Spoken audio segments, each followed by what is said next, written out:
Assalamualaikum warahmatullahi wabarakatuh, sahabat Almarkas dan juga penonton channel YouTube kami. Saat ini kita jalan-jalan ke kantor Bawaslu Kota Makassar. Pesta demokrasi telah berakhir dan juga sudah ada pelantikan dan juga sudah ada kepala daerah yang terpilih saat ini. Tetapi tentu saja belum usai sampai di sini karena pasti banyak timbul pertanyaan yang juga mungkin itu menjadi pertanyaan Anda. Nah, berhubung hari ini saya juga bersama dengan narasumber kami dan juga berhubung masih di bulan Ramadan, kita bersama di Tokoh Ramadan untuk edisi hari ini. Dan saya segera menyapa narasumber saya Bapak Dede Arwinsyah. Assalamualaikum Pak Dede. Waalaikumsalam Ras FM, Iya, terima apa kasih. kabar Pak? Alhamdulillah baik. Alhamdulillah baik. Pak Dede, pesta demokrasi berakhir, apa kabar dengan Bawaslu? Kita mau tahu kabar Bawaslu. Karena proses menuju pilkada kemarin begitu banyak begitu banyak tingkatan permasalahan yang didapatkan dan itu sudah menjadi sepertinya sudah menjadi tradisi ketika kita memasuki masa-masa pilkada. Ada proses yang dimana juga masyarakat menilai bahwa ini kok berulang-berulang. Nah, bagaimana pihak Bawaslu melihat proses yang berjalan dan sampai adanya penetapan kepala daerah karena sempat ada sempat ada keberatan ya dari pihak paslon ini mengajukan kepada pihak MK. Silakan Pak Dede. Ya, terima kasih Ras FM. Mengawali mungkin pembicaraan kita hari Mhm. ini, saya ingin menyampaikan selamat menjalankan ibadah puasa bagi seluruh masyarakat Kota Makassar. Iya, Mumpung kita berada di bulan Ramadan, eee, hal-hal positif seperti ini saya kira perlu kita apresiasi sebagai sebuah langkah yang baik baik ya. untuk menjalin silaturahim Mhm. dan istilahnya bertabayun lah. Iya. Nah, terima kasih pertanyaannya tadi bahwa, memang kita sadari bahwa dari pelaksanaan pemilu dan pilkada, Mhm. banyak hal-hal yang kemudian harus kita segera evaluasi. Iya. Banyak hal-hal yang kemudian harus kita benahi. Mhm. Itu, memang kita akui banyak problem yang kemudian terjadi di masyarakat, Iya. banyak problem terjadi dari penyelenggaraan itu yang kemudian sifatnya berulang. Mhm. Nah, sehingga di tahun 2025 ini, Iya. saya melihat bahwa secara kelembagaan kita akan melakukan evaluasi. Mhm. Evaluasi terkait dengan pelaksanaan pemilu Iya. maupun terkait dengan pilkada. Nah, di tahun 2026 saya melihat, ajang konsolidasi akan digerakkan Iya. karena, mengharmonisasi seluruh peraturan perundang-undangan. Apalagi muncul wacana harmonisasi terkait dengan seluruh peraturan perundang-undangan terkait kepemiluan dan pilkada itu kemudian akan disatukan. Iya. Baik undang-undang partai politik, undang-undang pemilu, undang-undang pilkada akan disatukan menjadi satu peraturan Peraturan. perundang-undangan. Nah, yang berbeda sebenarnya adalah karena di undang-undang pemilu dan undang-undang pilkada banyak hal-hal yang sifatnya berbeda. Sehingga kemarin ketika 2024 itu kan kita berada di tahun politik nih, tahun pelaksanaan pemilu dan pilkada. Mhm. Sedangkan aturan yang kemudian kita miliki itu banyak berbeda. Mhm. Sehingga ruang kita untuk melakukan sosialisasi ke masyarakat itu, pilkada dan pemilu ya, Mhm. itu, sedikit berkurang. Iya. Karena kalau untuk pemilu sih luar biasa banyaknya karena tahapan itu dimulai 20 bulan. Iya. Sedangkan untuk pilkada, kita baru pelantikan bulan 10, kita juga masuk siap-siap untuk tahapan pilkada sehingga saya melihat, banyak hal-hal yang kemudian diatur di undang-undang pemilu dan pilkada itu berbeda. Nah, ini yang kemudian ke depan harus kemudian diharmonisasi bahwa apa yang diatur di undang-undang pemilu juga sama di undang pilkada. Apa yang menjadi kekurangan di undang-undang pilkada itu kemudian harus ditutupi segera. Mhm. Apa yang menjadi kekurangan di undang-undang pemilu itu segera harus ditutupi juga. Nah, dengan penguatan secara kelembagaan. Iya. Nah, ini yang kemudian akan didorong oleh teman-teman penyelenggara baik Bawaslu maupun KPU untuk konsolidasi di tahun 2026. Karena kalau dari siklus yang ada 2027 itu kita sudah masuk lagi tahapan awal terkait dengan pelaksanaan pemilu 2029. Nah, ada tahapan pendaftaran partai politik, kemudian ada tahapan pencalonan untuk, DPR, DPRD, dan ada pemutahiran daftar pemilih. Mhm. Jangan sampai problem yang terjadi di 2024 itu kemudian terjadi lagi. Nah, ini yang kemudian harus kemudian kita sikapi sebagai satu bagian untuk mengkonsolidasikan penyelenggaraan demokrasi ini, agar betul-betul kita bisa mencapai hal yang mendekati kesempurnaan. Mhm, Karena kalau bicara mengenai kesempurnaan, maka itu saya kira, hal mustahil juga kalau mhm, kita berharap yang iya, sempurna, mhm, karena kesempurnaan saya kira hanya milik milik Allah Tuhan. SWT. Siap. Iya. Nah, range waktu antara tahun kemarin 2024 adalah tahun pilkada, tahun pilkada dan tahun pemilu, ya, pemilu dan pilkada. 2024 belum berakhirnya pemilu, baru berakhirnya pemilu di bulan 10, ini kan masuk langsung ke tahapan pilkada. Ini pasti waktunya terlalu dekat dan tentu, masyarakat pun masih masih apa ya, masih merasa, "Wah, kita yang baru memilih, kita harus memilih lagi," gitu. Ada rasa kejenuhan tidak menurut, sebagai penyelenggara, dari Bawaslu sendiri melihat apakah masyarakat mulai jenuh dengan sistem pemilihan yang sekarang ini berlangsung di Indonesia?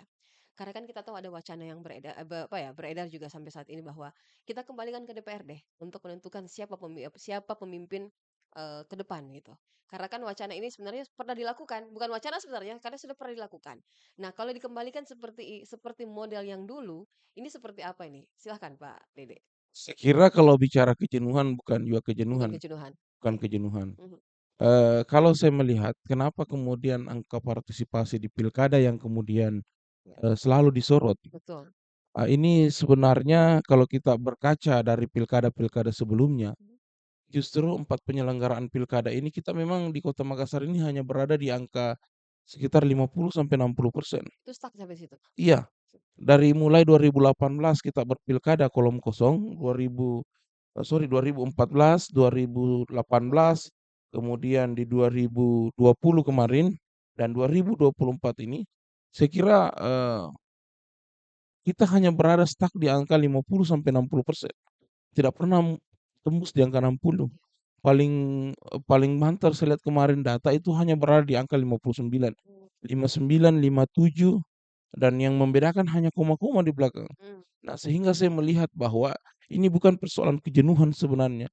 Kalau kita mau menarik kepada apakah jenuh pemilih sehingga kurang yang datang, bukan itu sebenarnya kalau saya lihat. iya, Nah, orang saya lihat lebih kepada, apa namanya, pilihan yang, eee, karena ada anomali juga, iya, pemilih gubernur berbeda dengan pilih. pemilih di tingkatan kota. Oke. Justru di pemilu di gubernur di Kota Makassar itu agak rendah sebenarnya, bukan partisipasinya yang rendah, tetapi suara sahnya. Suara sah. Karena ada yang, mencoblos tidak dengan misalnya, karena kan kita hanya ditampilkan Iya, 2 pasangan 2 calon. pasangan, iya. Nah, 2 pasangan calon ini ada orang yang kemudian merasa tidak, bukan calonnya di situ, dia ada di Oke. kertas suara. Iya, Nah, ini kan yang sempat viral, yang iya ada betul. kemudian menulis Mhm, salah satu bupati di Sulawesi Selatan ini ya, untuk dimasukkan. Nah, ini yang saya kira kalau saya melihat sih bukan pada persoalan, tingkat kejenuhan, tetapi yang harus diperbaiki ke depan adalah tingkat, pada tahap pemutahiran daftar pemilih. pada saat pemutakhiran Iya. data. Oke. Karena saya melihat banyak daftar pemilih yang kemudian, agak tumpang tinggi sebenarnya kemarin, karena berbasis KPU, teman-teman KPU kan berbasis tidak mau mencoret orang kalau tidak ada dokumentasi yang Dokumentasi. kemudian, atau dokumen yang kemudian membuktikan betul secara real bahwa orang itu sudah meninggal. Mmm, Meskipun orang itu sudah kita datangi misalnya penguburannya, tetapi karena tidak ada iya. data dari mana namanya, aparat pemerintah setempat terkait dengan data kematian, itu tidak akan dicoret. Mhm. Nah, ini juga yang saya kira menurunkan tingkat, partisipasi. Makanya ke depan yang harus dimurnikan sebenarnya adalah pada tahap daftar Pemutakhiran. pemutahiran daftar pemilih. Nah, terkait dengan wacana yang kemudian disampaikan tadi Iya, bahwa ada wacana, untuk dipilih DPR, iya. saya selaku penyelenggara sebenarnya tidak bisa berpendapat. Ya, karena, biar bagaimanapun, saya menganggap sebuah kemunduran kalau kita kembali ke Kembali. sana. Justru yang harus diperbaiki sekarang adalah bagaimana kemudian, eee, model dan metode demokrasi kita. Kalau kita kembali ke zaman yang, di mana kita tidak menginginkan itu sebenarnya sebagai masyarakat ya, karena kedaulatan itu kan, harusnya berada di tangan kita. Iya, iya. Itu yang kemudian harus didorong sebenarnya kalau saya. Sisa yang harus diperbaiki adalah bagaimana sistem yang kemudian kita bangun ini supaya pemilihan, apa namanya, langsung ke masyarakat itu betul-betul, mencerminkan, demokrasi. Mhm, Karena itu sebenarnya tidak terlepas dari peran-peran partai politik sebenarnya juga, yang harusnya menampilkan, apa namanya, persaingan yang sehat di mhm, secara internal, internal, kemudian memberikan pendidikan politik yang baik ke masyarakat. mhm, Jangan kemudian beban itu disalahkan seluruhnya kepada, penyelenggara, eee, bukan pihak pihak, yang, ya bisa dibilang penyelenggara kah atau mhm, masyarakat kah, mhm, karena, sejujurnya para apa namanya, tokoh-tokoh politik ini juga yang harus menampilkan dan mhm, harus memberikan pendidikan politik pendidikan, yang cerdas. mhm, Bayangkan kalau kita semua berkomitmen untuk tidak memberikan sesuatu, mhm, ini kan, hal yang, sebenarnya perlu kita dorong seharusnya.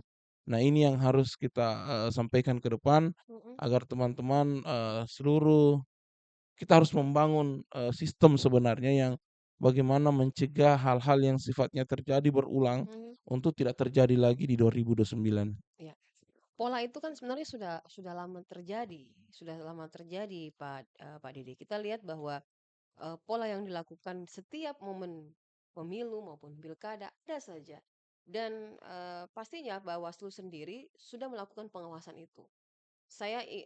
Kalau tidak salah di pilkada tahun kemarin ya, 2024, saya sempat mendengar ini bukan wacana, tapi mendengar bahwa, pemilih di Kota Makassar itu tidak akan memilih ketika tidak ada sesuatu, gitu. Ditambah lagi, dari pihak paslon sendiri yang saya tahu, itu setiap paslon, setiap pasangan calon, dari tim mereka, itu kan akan melaporkan kepada pihak Bawaslu. Ketika mereka akan melakukan, kampanye akbar ataupun kampanye kemana mana itu mereka selalu komunikasi dengan pihak Bawaslu. Itu yang sepertinya ada kemajuan di, tahap pilkada tahun kemarin menurut saya. Beda di sebelum-sebelumnya yang saya tahu sempat yang saya dengar juga dari pihak pihak Bawaslu bahwa setiap, tim yang akan turun dari pasangan calon itu melaporkan kepada pihak Bawaslu, "Hari ini kami akan melakukan sosialisasi di sini, kami akan bawa ini," gitu. Jadi jelas gitu. Nah, Pak Dede kalau kita lihat, apakah masyarakat ini paham dengan, apa ya, politik? Kalau kita bilang pendidikan politik di Sulawesi Selatan, saya pikir masyarakatnya tidaklah, bodoh dalam tanda kutip. Mereka sudah mulai cerdas, melek dengan pendidikan politik. Tetapi lagi-lagi ada terjadi hal-hal yang bagaimana itu Pak Dede? Iya, kalau saya melihat bahwa, ketika kita mengevaluasi ya, Mhm, baik pemilu maupun pemilihan yang banyak terjadi itu kan, eee, palingan di sekitaran kalau pelanggaran kita iya, bicara pelanggaran itu hanya pada sekitar misalnya netralitas orang yes. yang kemudian harus, eee, tidak boleh berpihak pada proses pemilihan itu, Oke, kemudian dia berpihak. mmm, Yang kedua adalah terkait dengan money politik. oke, Nah, ini kan yang kemudian selalu banyak dan, selalu berulang di setiap pemilihan. Kalaupun ada pelanggaran-pelanggaran lain itu kan, ya sifatnya pasti yang namanya kontestasi, pasti ada saja orang yang kemudian berusaha untuk, istilah bahasa Inggrisnya mungkin jekong. iya Ya. iya iya iya, Nah, ini kan, hal yang, wajarlah kalau dalam kontestasi.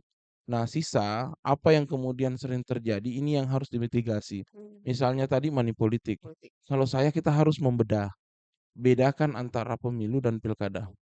Nah, kalau saya pada saat pembuatan peraturan perundang-undangan ini yang kemudian harus betul-betul di-rigid, mhm, siapa pihaknya, siapa kemudian apa sanksinya. iya, Nah, kalau saya melihat sih sanksi yang paling ditakuti oleh seluruh peserta hari ini adalah sanksi administratif. oke, Misalnya kalau ada yang, melaporkan terkait dengan money politik mhm, supaya dia langsung didiskualifikasi mhm, misalnya. Ataukah ada hal yang, sifatnya, terjadi berulang misalnya pelanggaran-pelanggaran yang TSM misalnya apa namanya, memobilisasi misalnya aparatur iya, sipil dan sebagainya. Ini yang kemudian harus, kalau saya melihat harusnya langsung ada sanksi yang tegas. mhm, Nah, kalaupun, sanksi itu misalnya kalau di pemilu, bisa diberikan kepada partai politik untuk kemudian memberi sanksi, ataukah langsung kepada Bawaslu. Nah, ini yang kemudian, harus didorong ke depan kalau saya, karena kalau sanksi pidana, ini kan adalah merupakan ultimum remedium. Dia remedium, iya, merupakan, langkah terakhir yang kemudian harus diambil kalau langkah pidana. mhm, Nah, sama penentuan subjek, subjek hukum. Nah, ini yang kemudian jadi saya bilang kalau secara umum sebenarnya kita berbicara terkait dengan harmonisasi Mhm, peraturan perundang-undangan. Ini yang kemudian harus didorong terus, belum lagi, pelaku misalnya di tindak pidana pilkada. pilkada itu kalau dia lari, Mhm, itu sudah tidak ada sanksi, ndak bisa diapa-apain. Karena, ada batasan waktu 14 hari. Beda di pemilu, karena iya, pemilu sudah mengatur terkait dengan peralihan in absentia.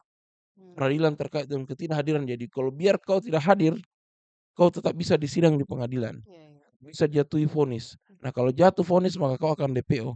Nah, beda kalau pilkada dia sakit, mhm pura-pura sakit 14 hari ataukah dia menghilang 14 hari, tidak ada mhm, tidak ada upaya paksa juga. Nah, ini yang kemudian ke depan harus didorong sebenarnya. Misalnya kalau penanganan terkait dengan tindak pidana, ada upaya paksa ketika dia tidak mampu hadir di Bawaslu ataukah dia tidak hadir di kepolisian, itu harus ada upaya paksa. mmm, Nah, harus ada upaya paksa sebagai, bahan untuk penguatan. Nah, ini yang saya bilang, harus ada sebenarnya, mapping, mhm, apa-apa yang harus dikuatkan dan iya, apa yang harus diperbaiki. mmm, Nah, kalau saya selalu membagi menjadi 2, ada kelembagaan dan ada aspek aspek teknis pelaksanaan pemilu. oke, Nah, di kelembagaan ini yang harus didorong sebenarnya dari sisi kewenangan, bahwa harus memperjelas sekarang apa yang menjadi kewenangan, teman-teman Bawaslu, apa yang menjadi kewenangan teman-teman KPU. iya, Misalnya kalau ada rekomendasi yang disampaikan oleh teman-teman, Bawaslu, harusnya langsung dieksekusi. mmm, Tidak usah lagi ada kata-kata harus dikaji dan iya, sebagainya. Karena, kita berbicara debarkasi kewenangan itu harusnya jelas. Bawaslu pada level pengawasan. iya, Apa yang diawasi, misalnya juga pemberian sanksi.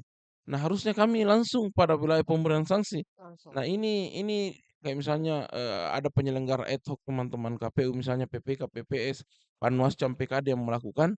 Nah, kalau teman-teman PPK dan PPS kami harus menyerahkan kembali ke teman-teman KPU. Maksud saya, harusnya ketika kita sudah melakukan, penanganan, mhm, harusnya kami yang memberi sanksi. Itu Bawaslu maksud yang langsung ambil iya, tindakan ya? harusnya ini Oke, kemudian harus dikuatkan ke mhm, depan.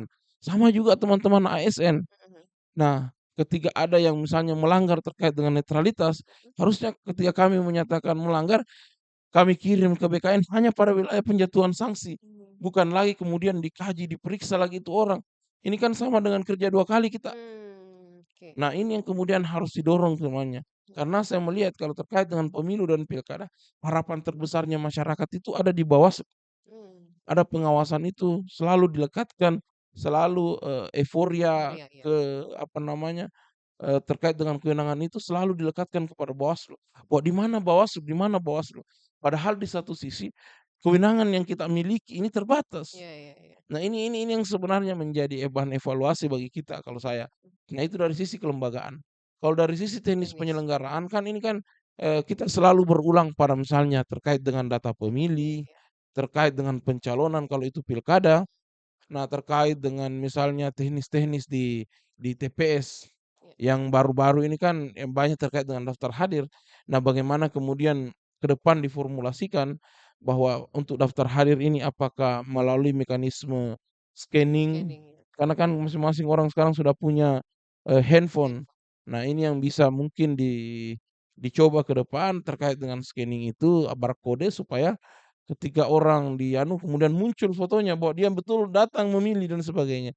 Nah, ini yang kemudian harus didorong kalau saya. nah tadi kalau kita berbicara sanksi, sanksi administrasi dengan sanksi pidana. Apakah ketika ada sanksi diberikan ini, apakah ada efek jerah? Kalau kita lihat kan sampai sejauh ini belum ada efek jerah gitu bagi para paslon-paslon dengan tim-tim suksesnya gitu. Ini tidak ada efek jerah. Apa yang kira-kira langkah ya Pak Dede ini kan menjadi bahan evaluasi juga bagi Bawaslu sebagai pengawas pemilu untuk melihat bahwa kita harus mungkin merubah sistem gitu. Yang tadi sempat Pak Dede katakan bahwa adakah sistem lain Pak Dede selain sanksi itu biar ada efek jerah begitu. Kalau terkait dengan sistemnya, kita sudah kan memilih bahwa sistem demokrasi yang kita pilih adalah bahwa mengembalikan itu hak itu kepada rakyat Hak untuk kemudian memilih, berdasarkan pilihannya. pilihan. Nah, itu adalah sistem yang kita anut, itu yang kemudian sistem yang kita, harus lakukan. Yang perlu hari ini adalah bagaimana kemudian kita melakukan perbaikan terkait dengan kekurangan-kekurangan Oke. dan kemudian melakukan penguatan-penguatan terkait dengan sistem yang sudah ada itu. Mhm. Nah, kalau yang disampaikan tadi Mhm. terkait dengan itu, kalau saya, penguatan-penguatan ini yang kemudian harus selalu didorong. Oke. Nah, harus, para pengambil kebijakan ini kan, apa namanya, para pembuat undang-undang ini kan dalam sistem ketatanegaraan kita kan jelas bahwa dia berada di tangan eksekutif dan Mhm, legislatif. mhm. Sebagai orang yang kemudian melaksanakan, pembentukan peraturan perundang-undangan. Nah, yang harus didorong sebenarnya nanti di DPR adalah bagaimana kemudian melepaskan baju-baju kepentingan Mhm. itu dalam hal membuat regulasi yang betul-betul, basisnya adalah penguatan terkait dengan demokrasi ini. Yes. Bagaimana perbaikan itu? Nah, berbicara mengenai efek jerah sebenarnya, eee, kita apa ya, kita ini kan orang timur, Iya. sisi kemanusiaan yang kemudian jauh lebih, eee, biasanya muncul, Muncul, ya. apalagi kalau kita di Makassar. Bayangkan kemarin Mbak, Bu, Mhm, iya. seandainya kita ada yang kita pidanakan terkait dengan, apa namanya, eee, pidana pemilu di pilkada misalnya, itu kan sanksinya kan besar. Dia ada sanksi minimal 3 tahun. Nah, ini kan kalau 3 tahun bayangkan kalau pelaku, pemberi dan Iya. penerima kena, Kan oke. bayangkan kalau masyarakat, Bu, tidak tahu apa-apa misalnya, Mhm. dia sebagai penerima lantas dia, kena misalnya pidana itu kan ancaman 3 3 tahun. tahun. Nah, ini yang kemudian harus sebenarnya didorong. Kalau saya sih lebih kepada aspek sanksi administrasi kepada para pemberi. Nah, supaya para pemberi ini, untuk tidak melakukan hal seperti itu. Nah, kalau di aspek masyarakat saya kira kita harus dorong bahwa, penguatan keagamaan dari sisi keagamaan. Karena rata-rata mayoritas kita ini kan mayoritas beragama, Muslim. orang yang kemudian, apa namanya, berketuhananlah. Mhm. Masing-masing agama kan melarang yang Iya. namanya praktik-praktik seperti itu. Ini yang sebenarnya harus didorong. Mhm. Bagaimana kemudian ketakutan itu lahir dari dirinya, Iya, iya. bukan lahir dari, apa namanya, hal-hal ketakutan-ketakutan sanksi, tetapi Ancaman. ancaman itu sebenarnya harusnya lahir pada dirinya. Dia sendiri, ya. Nah, ini yang kemudian harus didorong kalau saya. Perlu ditanamkan, ya. Iya. Nah, penguatan terkait dengan sisi-sisi keagamaan menyentuh, sendi-sendi dari sisi keagamaan. Misalnya kalau teman-teman muslim Iya. harusnya mendorong di mimbar-mimbar masjid, Mhm. di momen-momen apapun itu, untuk tidak, apa namanya, eee, menerima apa yang bukan menjadi haknya. Mhm, mhm. Nah, sama dengan, misalnya kalau, eee di gereja misalnya Iya. teman-teman pendeta, misalnya memberikan edukasi juga. Mhm. Nah, sama kalau misalnya momen kan, biasanya momen pilkada itu, eee, banyak istilah sedekah. Iya, iya. Nah, harusnya di Momen sedekah. momen-momen jangan di momen-momen pilkada itu, Jangan sedekah. iya, harusnya di momen-momen Seperti seperti sekarang, ya. saat ini yang Iya, iya. kemudian harus digalakkan yang namanya sedekah. Sedekah, heeh. Karena ini kalau misalnya kita, keinginan kita betul-betul murni karena, mengharapkan pahala dari Tuhan, ya bukan, mengharapkan sesuatu. Nah, ini yang harus kita dorong, momen-momen, sedekah ini yang kemudian harus kita dorong. Nah, apalagi kalau saya melihat Iya. di ke depan ini, momen, pemilu dan pilkada itu, ini juga tidak kalau saya melihat jangan di dalam 1 tahun Mhm. itu. Nah, tetapi dia harus menyeberang tahun misalnya, Mhm. tetapi, penyelenggaraannya tetap pada tahun yang sama misalnya, tapi, hari H-nya jangan di tahun yang sama. Supaya ada jeda juga, kemudian teman-teman, kepala daerah juga ini kan, ada program yang kemudian harus dijalankan yang sejalan dengan tahun Tahun anggaran, anggaran. pembahasan tahun anggaran.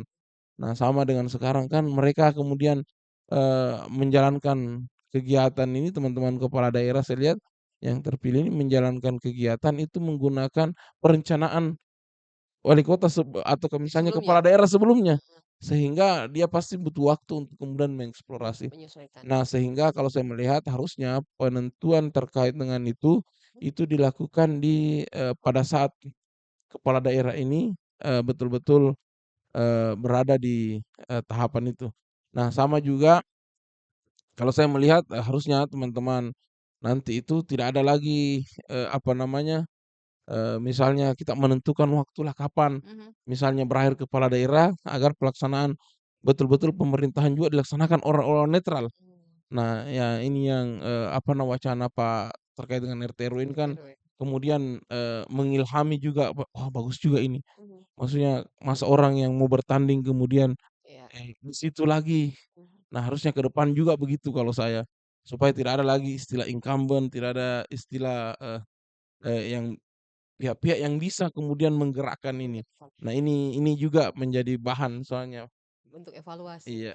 Ya itu, sebagai apa ya, saya menanggapi dengan sedikit tersenyum karena kita lihat ketika siapa yang duduk akan berganti, siapa yang masuk akan berganti. Kata orang, eee setiap masa ada orang, setiap masa akan ada orangnya itu.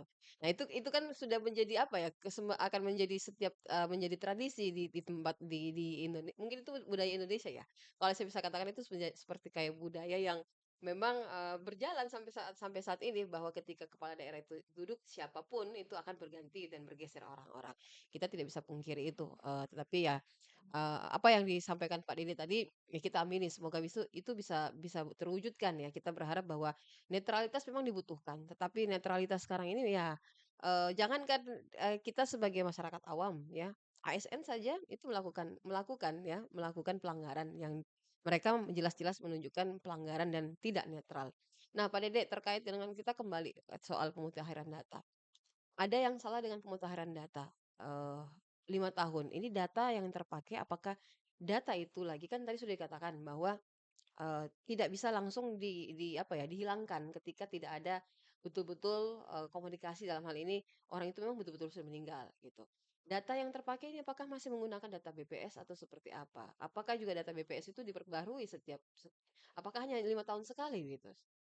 Ya, kalau untuk data pemilu ini juga yang kemudian harus dilihat sebenarnya. Mhm, Jangan sampai kita hanya, kalau saya mungkin saya koreksi ya, mhm, jadi bukan data BPS yang digunakan. bukan? Oke. Data yang digunakan adalah ini juga yang menjadi bahan koreksi. Harusnya ini kan, metode, data ini pemutahiran daftar pemilih ini juga yang harus menjadi bahan evaluasi dari sisi teknis. Nah, ini kan selama ini kita menerima data DP4 dari, Kemendagri. Kemendagri kemudian turun ke Dukcapil dan sebagainya. Ini kalau kita bicara data DP4 itu, data 5 tahun yang lalu itu misalnya kayak misalnya data 2024 ini yang lalu ini, itu data pada pilkada 2020 itu lagi yang turun data DP4. Nah, maksud saya harusnya, ini kan setiap pemilu, setiap pilkada, kita ini kan mutakhirkan, ada Mhm, kemudian Pantarlih turun. Itu aja yang kemudian dijadikan data awal, basic awal. iya, Nah, sisa yang berubah ini kan yang pindah masuk, pindah keluar, orang yang kemudian meninggal dunia. Ini kan kalau mau sederhananya kan itu aja sebenarnya.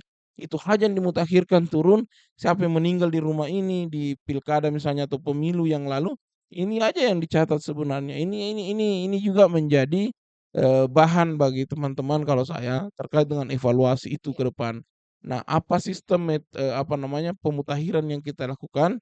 Apakah kita menggunakan sistem barcode, iya, supaya satu orang punya barcode barcode, terkait dengan kependudukan, jadi sudah tidak ada lagi yang kemudian, punya iya, ganda iya, ganda ribuan kan? iya. Nah, ini penguatan dari sisi teknologi informasi ini yang harus didorong secepatnya. Gitu. Misalnya, identiti orang, Iya, barcode ketika datang di mana namanya, di TPS bisa TPS. menunjukkan jadi kalau dia terdaftar kan langsung muncul di situ. Iya, iya, iya. Nah, ini yang kemudian harus didorong Mhm, sebenarnya.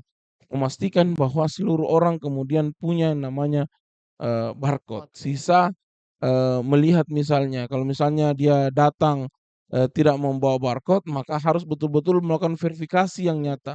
Nah, selain itu kan, di pilkada maupun pemilu itu banyak hal-hal yang, apa namanya, menjadi terobosan-terobosan melalui putusan Mahkamah Konstitusi. Nah, ini juga ke depan akan menjadi tantangan, misalnya saja terkait dengan, presiden threshold, mhm, mhm. untuk mengajukan presiden Presiden, iya. kan iya, sama dengan pengajuan, calon Calon, iya, yang kemudian diturunkan dari 20% iya, menjadi, kemarin 4%. 4%. Nah, ini yang kemudian harus didorong sebenarnya. Nah, ini ke depan ini kan harus ada penyesuaian-penyesuaian terkait dengan itu. Nah, sehingga, kita apresiasi juga itu adalah mungkin bentuk terobosan dari, eee, Mahkamah Konstitusi, ya kalau saya melihat sebenarnya yang paling urgent sebenarnya saya tadi membagi duanya, Mhm, bahwa dari sisi kelembagaan dan dari sisi teknis teknis betul, teknis.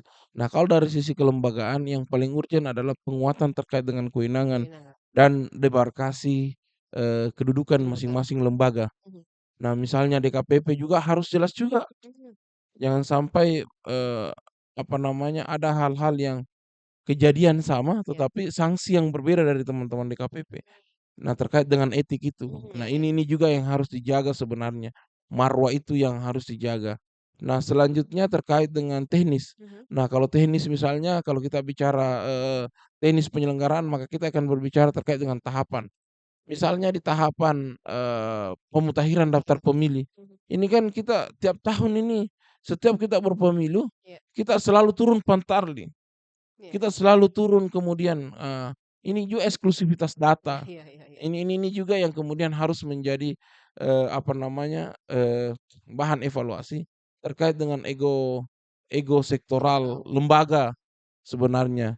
Nah, terkait dengan ego sektoral lembaga, terkait dengan data yang kemudian tidak boleh ditutup sebenarnya kalau mhm, saya. Buka seluas-luasnya itu data supaya semua orang bisa mengakses, iya, semua orang bisa kemudian, melakukan evaluasi terkait dengan, data itu. Karena kapan data tertutup, saya selalu meyakini begini, kapan data itu tertutup, iya, maka ruang untuk melakukan, hal-hal yang sifatnya negatif pasti akan besar besar, terjadi. iya, Iya, misalnya ada yang menjual, ada yang mencoba meraup, apa namanya, melakukan hal yang sifatnya misalnya kayak misalnya C1, apa namanya, yang hasil iya, jelas, itu kan ada yang ditengarai misalnya, ada yang, menjadikan itu sebagai bahan, material. Harusnya material, kalau saya jangan, harusnya kita kewajiban penyelenggara adalah membuka itu. buka, Itu yang harus didorong sebenarnya. Bahwa kalau sudah ada itu harus langsung buka misalnya, iya, data hasil, data apa, supaya dia tidak menjadi bahan bagi teman-teman di bawah misalnya ataukah teman-teman di mana untuk menjadikan itu sebagai bahan bahan bargaining. bargaining, Supaya ini semua juga, pihak yang terlibat ini betul-betul, eee, apa namanya, mampu melakukan pengawasan. mhm, Nah, ini juga yang harus menjadi bahan perhatian. Nah, kalau dari sisi teknis sebenarnya, saya kira tidak cukup waktu untuk kemudian kalau kita mau bedah satu-satu iya ini iya di iya, mana, karena masing-masing tahapan berbeda, berbeda mhm, berbeda kemudian apa yang harus diperbaiki. berbeda juga permasalahannya ya, Iya. berbeda permasalahannya, oke begitu. Nah, Pak Dede, ini apa yang harus dilakukan, para penyelenggara, baik KPU maupun Bawaslu, mulai dari pusat sampai bawah, yang di daerah juga. Ini kan mungkin ada satu apa ya, satu kesatuan sebenarnya, tapi setiap, ya itulah setiap tahapan itu kan ada perbedaan permasalahan yang didapat. Nah, apakah dari pihak Bawaslu ini, bentuk komunikasi yang terbangun selama ini dengan, baik itu Bawaslu provinsi, pusat itu, terbangun, Pak Dede? Dalam arti untuk bagaimana nih kita bisa sinergi, bagaimana, dalam hal pilkada ini, pemilu ini berjalan dengan baik dan ya lancarlah sesuai dengan harapan kita gitu, Kalau saya sinergi yang diharapkan sebenarnya adalah bukan pada wilayah, bersinergi terkait dengan hal-hal di luar terkait dengan penyelenggaraan. penyelenggara, Nah, kalau saya sinergi yang saya maksud adalah bersinergi dalam, merumuskan suatu, kebijakan. merumuskan, oke. Iya, maksud saya begini, harusnya setiap ada PKPU misalnya atau Perbawaslu yang Mhm, keluar, harusnya ini duduk bareng loh, oke, duduk bareng antara KPU, Bawaslu dan, DKPP DKPP, misalnya sebagai penyelenggara, untuk merumuskan iya, supaya tidak ada lagi tafsir yang tafsir, berbeda. betul betul, Tidak ada lagi kemudian, ruang pemisah, apa namanya, perbedaan terkait dengan, hal-hal teknis di mhm, bawah. Kalau kami di lembaga bawah ini ya saya kira apa yang dari atas tinggal sudah dijalankan, disampaikan kita sisa jalankan.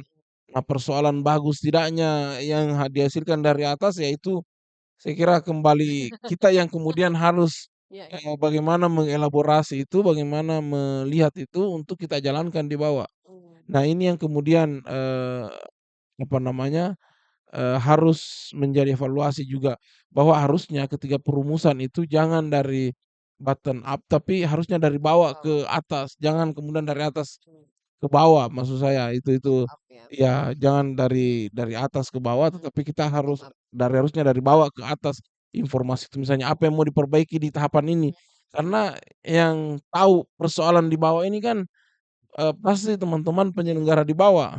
pada tim yang bekerja ya di lapangan gitu ya. Iya, harusnya ini yang disampaikan apa yang menjadi kekurangannya, apa yang Apa sebelum kendalanya, apa iya, yang apa kendalanya sebelum merumuskan. mhm, Jangan sampai kita kemudian merumuskan sesuatu di atas, tetapi ini ndak bisa diimplementasikan di bawah, ini kan bekerja. agak anu sebenarnya.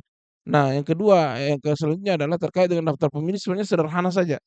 Kalau connect antara Dukcapil dengan sistem yang kita pakai harusnya kan data kependudukan kita ini kan seandainya tidak ada masalah, Iya iya, enak sekali nih sebenarnya penyelenggaraan karena sudah satu pintu kan. satu pintu. Iya, Nah, harusnya ini yang kemudian harus didorong, mhm, bagaimana single identity itu, kemudian betul-betul kita dorong ke pemerintah untuk dimutakhirkan memang, supaya nanti ketika ada penyelenggaraan pemilu kita tidak lagi, apa namanya, turun, turun. eee, punya data juga KPU punya data tersendiri terkait kependudukan. Masing-masing punya data. Kemendagri punya data, BPS punya data, harusnya ini kan Kesatuan iya, bersama satu gitu, mhm, kesatuan, sisa heeh, penyelenggara nanti menggunakan data itu iya, untuk melihat iya, cocok atau tidak melihat ya, iya, sisa itu kalau cocokan. saya jangan, kemudian ini yang mutakhirkan, ini lagi mutakhirkan ini mutakhirkan, Mhm, sehingga terjadi perbedaan yang, selalu ada perbedaan, iya, selalu ada masalah dari masalah. situ. Padahal kita ini kan harusnya selalu belajar, jangan Mhm, jatuh pada lubang yang sama. Itu iya. kalau saya lihat sebagai, penyelenggara teknis. Oke, baik kita berada di penghujung-penghujung nih Pak Dede. Sebelum saya ke harapan, saya mau dulu, kita baru saja melewati tahap 2024 di momen pemilu dan pilkada. Pilkada Kota Makassar kemarin ada 4 paslon, ya, ada 4 paslon dan salah satu paslon yang melakukan gugatan ke MK. Prosesnya, juga berjalan alot ya, berjalan berjalan biasa-biasa saja, tidak juga ya ada ketegangan juga tidak, santai-santai saja tidak. Padahal kita berpikir kemarin ketika pemilihan pilkada kemarin untuk Kota Makassar, ini takut terjadi rawan gestur ya. Kita tahu lah Kota Makassar menjadi salah satu sorotan ketika ada pilkada. Karena ketika Makassar goyang, takutnya wilayah-wilayah lain juga ikut bergejolak. Tapi malah wilayah-wilayah beberapa kabupaten yang ternyata juga punya apa ya, gesekan yang luar biasa, termasuk di Kabupaten Jeneponto juga. Nah, Pak Dede, ketika melewati tahap, di pilkada ini di 2024, ya pasti adalah hal-hal yang membuat pihak Bawaslu ketika sudah ada diketok palu bahwa sudah ada, pemimpin untuk Kota Makassar dan sudah dilantik, ini menjalankan tugas itu kan rasanya bagaimana, Pak Dede? Iya, kalau saya ya mumpung kita juga berada di bulan Ramadan ini, kalau saya sih, melihat kemarin fenomena yang kemudian kita tangkap di perhelatan pilkada, Iya, satu kesyukuran kalau saya. Satu kesyukuran bagi kita karena, kita mampu melewati ini tanpa ada kendala yang begitu berarti dari sisi, keamanan, keamanan ya, dari sisi hal-hal yang sifatnya, bisa mengganggu jalannya pesta pilkada. demokrasi. Nah, ini tidak terlepas dari masyarakat yang saya kira semakin dewasa. Mhm, Sisa kedewasaan masyarakat ini kita harus tingkatkan. iya, Itu yang saya kira harus kita dorong ke depan. Kalau untuk kesadaran bahwa, kota ini milik kita, pilkada itu hanya apa namanya, pilkada itu hanya ajang kontestasi mhm, untuk mencari pemimpin. Nah, saya kira, itu sudah tertanam di di masyarakat. masyarakat. Sisa betul-betul ke depan harus didorong bagaimana adu gagasan itu yang harus lebih dikedepankan dan masyarakat di kualitas terkait dengan demokrasi ini yang harus ditingkatkan. Kalau untuk, saya kira kesadaran terkait dengan pelaksanaan itu satu kesyukuran. Karena dari pemilu maupun dari, Pilkada. pilkada itu kita mampu melewati dengan, Mhm, sebaik-baiknya, itu satu kesyukuran. Selanjutnya terkait dengan teman-teman penyelenggara ad hoc iya, yang hari ini memegang nilai-nilai integritas, mhm, ya saya ucapkan banyak terima kasih, dan permohonan maaf bagi yang punya integritas ya. iya, Karena saya juga, apa namanya, punya catatan mhm, orang-orang hari ini yang, saya anggap, punya nilai integritas bagi penyelenggara ad ya, mhm, baik di teman-teman PPK, PPS, iya, teman-teman Panwascam, Panwascam, PKD, maupun PTPS, ya saya punya, eee, framing tersendiri terkait dengan orang-orang itu. orang-orang ya. Baik itu informasi yang saya dengar hanya selintingan dan Mhm, sebagainya, tapi bagi yang punya integritas saya ucapkan banyak terima terima kasih. kasih.